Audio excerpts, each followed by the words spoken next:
Like, share, subscribe, dislike, all that other good shit. If you got to wake up today, made you a couple of pancakes, but it wasn't no syrup, you should be laughing at that.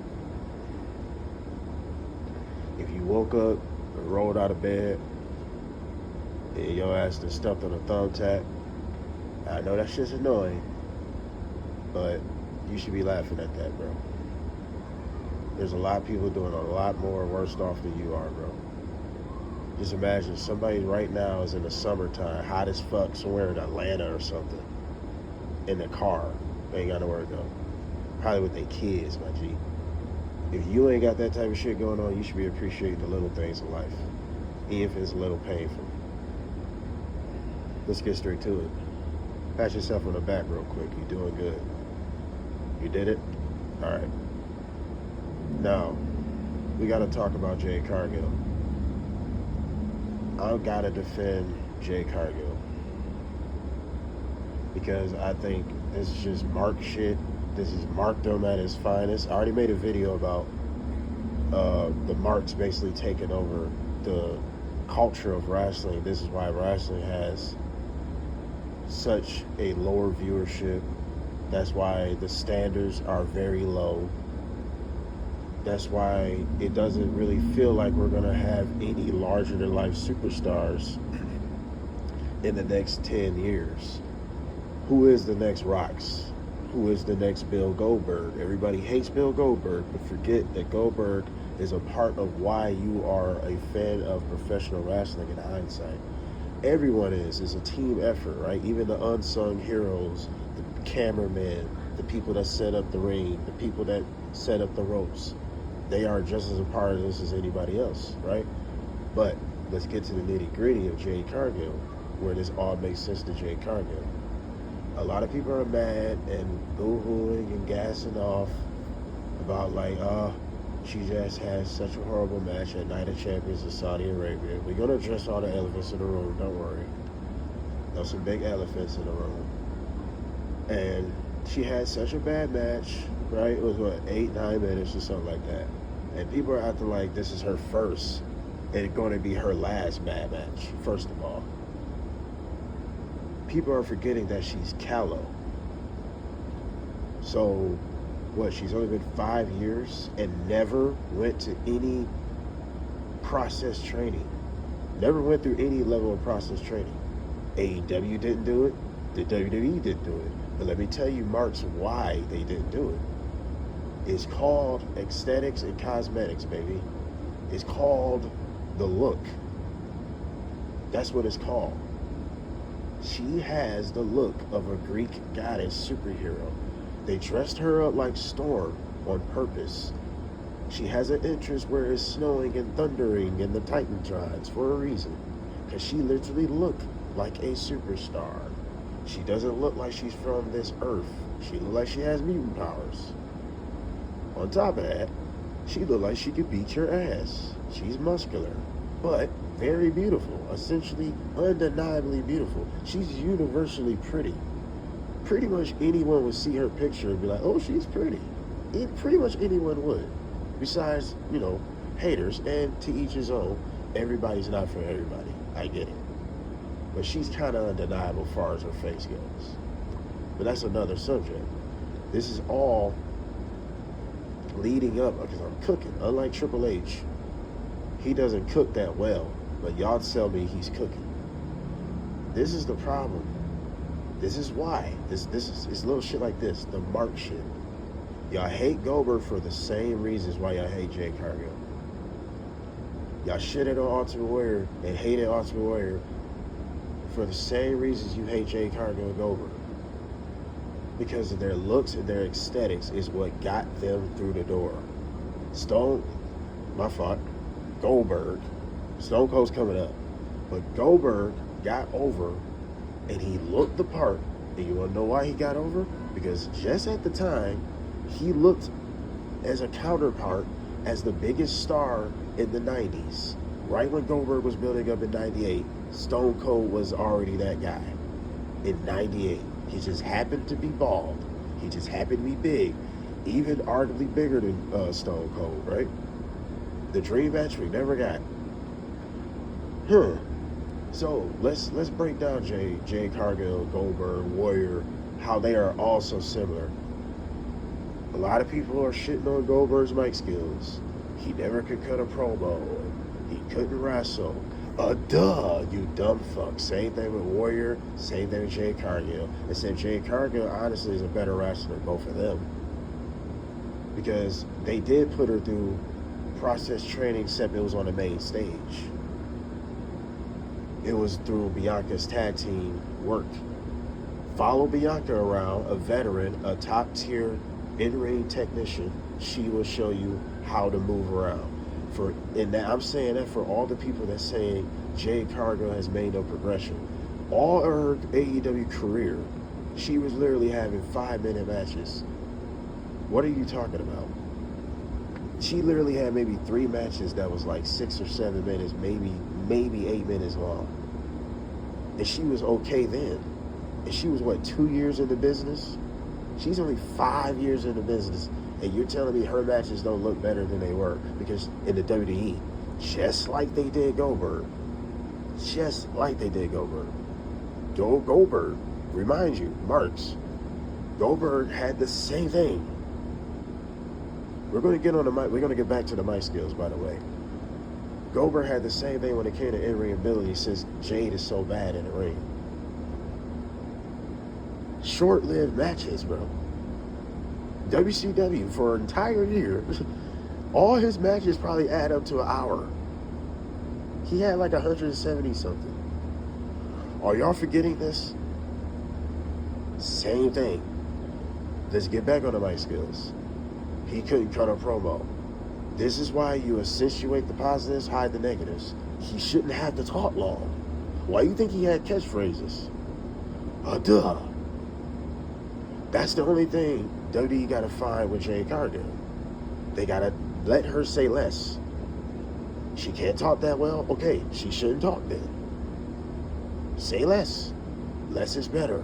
Why you think Goldberg got over? Because less was better. Why you think Warrior? Same thing. You think, well, Warrior had his own level of promo. Warrior wasn't a bad promo. He just had his own level of promo. But let's say he was a bad promo. But he wasn't, though. He talked more than them. But he was just in his own little world all the time. It doesn't matter. It worked. So Warrior don't count in that mic skills, but they're all still similar. Because all of them, you say, couldn't wrestle. But guess what they all had? Believability. That's another thing that you marks. This is why y'all killing the culture. I like Adam Cole. He's overrated to me, but I like him, right? But look at fucking Adam Cole. Stand him next to Rick Rude in 70 or 90 or 85 or something. Even in 99, he was even bigger in 99 it went too. But you know what? I probably got my timelines wrong with Rick Rude before he died. But when he was with DX, he was humongous. So stand him next to fucking Adam Cole and tell me who you think can beat your ass for real. All right. So stand Jade Cargill against Asuka, and you really tell me you don't think Jade Cargill will beat the shit out of you just off of perception and looks alone. You wouldn't even take Asuka serious, not knowing she knows what she's doing. She's a martial artist and all this shit, right? But Asuka looked like a regular average woman. Jade Cargill don't. You see where I'm going with this? That's that mark shit, bro. You're allowed to have your opinion, but the problem is that opinion has superseded what wrestling should be. Fun, first of all. It should be fun, not extra serious. Everybody takes it super duper serious. It was way more fun when it wasn't that serious all the time. But now, that's the part of the mark culture today. Oh, if you're not having banger matches, you're a bad wrestler. When looks and characters, none of that, those are like dying arts at this point.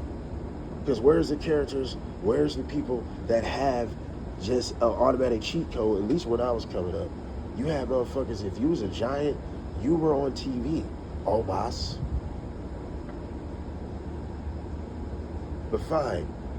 But if you look like Jade Cargill, you should be on TV. I'm glad to see WWE understand the mission. Whether you marks like it or not, they understood the mission. She should not go to no fucking NXT. Why should she go to NXT?